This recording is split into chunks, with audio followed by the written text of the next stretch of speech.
This is the energy of success, tagumpay, and mapagtatagumpayan nyo tong mga tawag dito, mga pagsubok nyo, no? Malalampasan nyo yan. So this is like, sorry guys sa lalamunan ko. So basta magtuloy-tuloy lang kayo mga kapiksi, magtutuloy-tuloy din yung progress sa buhay nyo. Huwag kayong magpa-apekto sa mga negative na circumstances or sa mga negative na problemang nangyayari sa inyo. And tuloy lang ang laban mga kapiksi. Eventually, malalampasan nyo rin yan.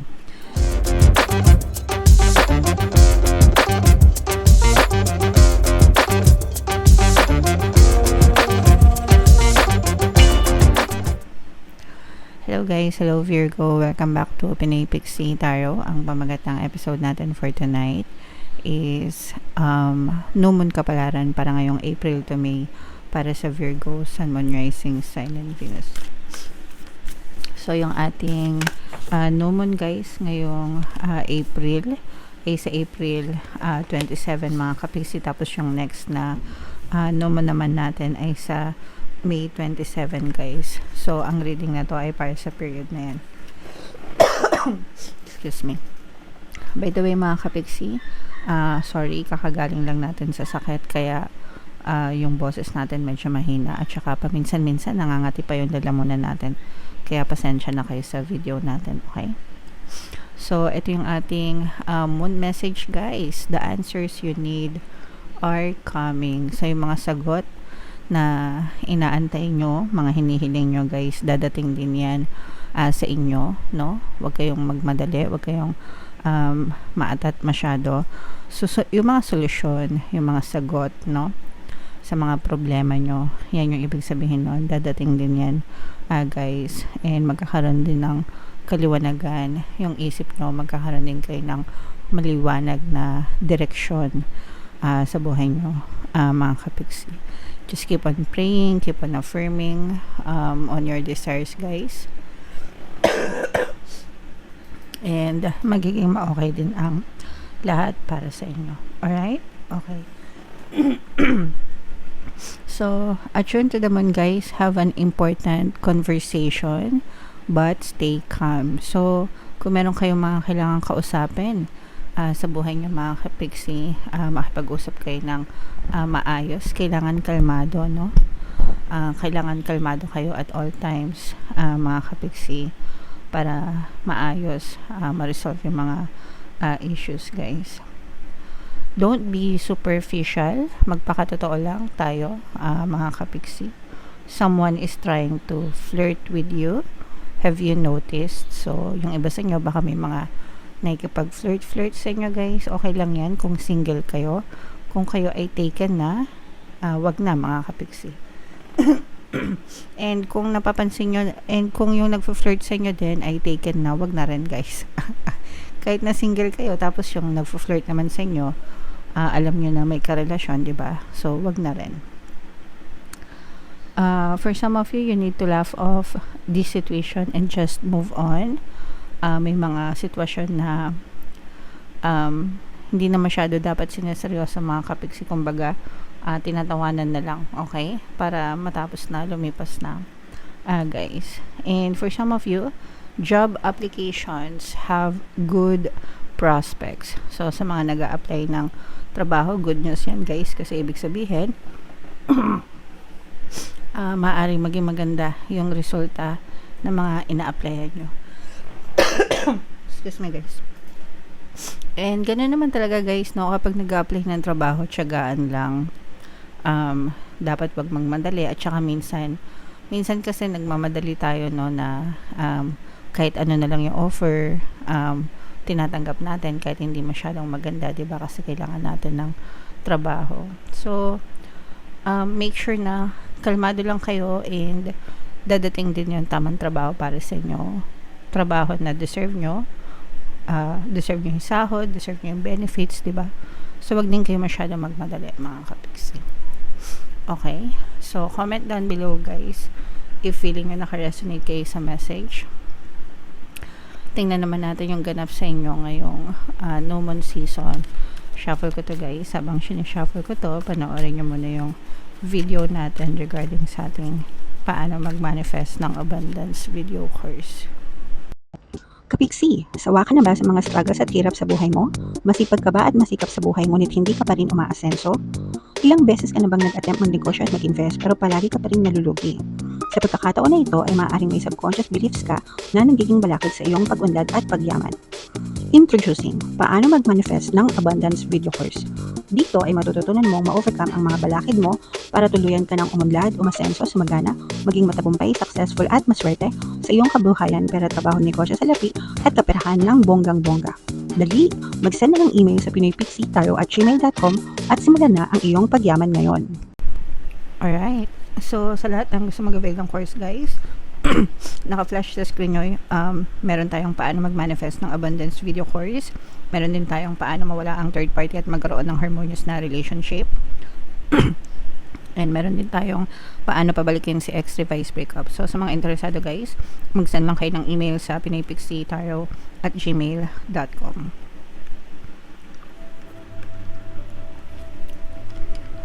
Okay. So, Virgo guys, kayo ay represent ng King of Pentacles sa ating spread. Ito yung ating moon energy mga kabiksi. So, this is both negative and positive guys. Sa negative, actually, meron ditong presence ng air signs, Aquarius, Gemini, Libra.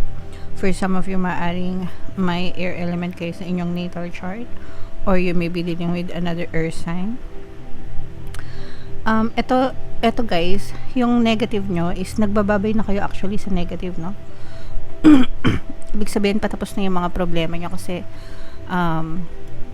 for some of you, talagang marami kayong problema na pinagdadaanan, lalo na sa kaperahan mga kapiksi, or sa kabuhayan in general.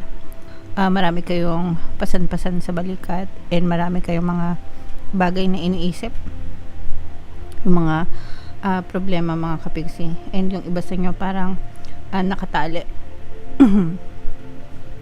Ibig sabihin parang nakatali dun sa mga problema na yon, and parang nahihirapan kayong makaalpas or makalagpas dyan sa mga problema na yan. Pero yung mamamanifest nyo ngayon guys is may mamamanifest kayong bagong trabaho. Sabi nga dito guys, diba? Job prospects have good job applications have good prospects, diba yung sinabi natin kanina nung nakuha natin ito. And for some of you, talagang mamamanifest nyo itong mga bagong trabaho na to. So may mga bagong trabaho, may mga bagong job offer, may mga bagong pagkakakitaan kayo. Mamamanifest nyo itong mga kapiksi. Ngayong no moon season, sa mga pwede ring guys, kahit hindi trabaho, pero yung mapagkakakitaan ba, kasi hindi naman lahat nagtatrabaho sometimes, di ba? Nagrarakat-rakat lang tayo, ganyan. But it will bring in source of income sa inyo. Ibig sabihin, magdadala siya ng kita, magdadala siya ng pera, and maaring iyon yung maging solusyon sa mga problema na pinagdadaanan nyo, especially sa kabuhayan nyo, kasi yung iba maraming gastusin, maraming expenses, yung iba maraming utang, ganyan, na nagpapatong-patong. Pero makakabawi kayo dito, mababawas-bawasan ng konti itong mga dalahin nyo, kasi kahit pa paano may papasok na income sa inyo mga kapiksi. Okay? So, sa mga naka-resonate guys, comment down below. I-mind nyo na tong trabaho na to. Mind bagong trabaho, mind bagong pagkakakitaan, ng bagong source of income, kung ano man yan, dumating sa inyo. And marami tayong pampaswerte subliminal dyan guys, no? Yung para matanggap sa trabaho, para mahatak ang pera, yan. Pakinggan nyo yun mga kapiksi, kasi maaring makatulong yun sa inyo guys. Okay? And ito, pinagdadasal nyo talaga to mga kapiksi. So sabi ko nga sa inyo, tiyagain nyo lang, huwag kayong magmadali. Tiyagain nyo, and eventually sasagutin din yung mga dinadasal nyo mga kapiksi. Sa mga kapiksi natin na nahihirapan sa pera guys, Always lang kayo mag-affirm. Money, money come to me. Palagi ako may pera. Palagi ako nagkakapera. I'm the king of abundance. I'm the queen of abundance. Sabihin nyo lang yan araw-araw, guys. Para ma-program yung subconscious mind nyo and gumaan yung daloy ng pera sa inyo, mga kapiksi. Okay? Alright. What else, mga kapiksi? Ayan, guys, no? Mag-harvest din kayo, mga kapiksi. Magbubunga din yung mga pagsisikap nyo, guys, no? So, magiging maganda eventually yung takbo ng kaperahan sa inyo, guys. Matatapos din yung mga problema nyo, mga kapiksi. This is the energy of success, tagumpay, and mapagtatagumpayan nyo tong mga tawag dito, mga pagsubok nyo, no? Malalampasan nyo yan. So, this is like, sorry guys, sa lalamunan ko. So, basta magtuloy-tuloy lang kayo, mga kapiksi, magtutuloy-tuloy din yung progress sa buhay nyo. Huwag kayong magpa-apekto sa mga negative na circumstances or sa mga negative na problemang nangyayari sa inyo. And tuloy lang ang laban, mga kapiksi. Eventually, malalampasan nyo rin yan. And maraming mga taong tutulong sa inyo, guys, no? This is abundance of love and happiness, especially sa family. Parang magtutulong-tulong kayo, guys, para malampasan nyo talaga yung mga problema, and eventually magiging magaan din yung daloy or yung magiging pasok ng pera sa inyo. Especially kapag nagkaroon na kayo nitong bagong trabaho na to or bagong mapagkakakitaan, mga kapiksi. So, mapalad kayo, guys, kasi kahit na may mga problema kayo, no, yung family ties nyo mahigpit pa rin. Ibig sabihin, tulong-tulong pa rin yung pamilya, sama-sama pa rin yung pamilya, and ganun yung masarap sa pakiramdam, no, na kahit anong mangyari sa buhay natin, basta kasama natin yung family natin, sapat na, di ba? Okay na tayo. Alright, so pahalagahan nyo yung pamilya nyo, mga kapiksi.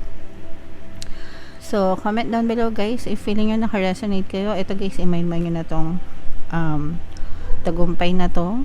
Malalampasan yung mga problema, itong mga matatamis na bunga, mga kapiksi, at saka itong mga bagong source of income, bagong trabaho, bagong mapagkakakitaan. Yan yung nakita natin na positive energy para sa inyo, Virgo.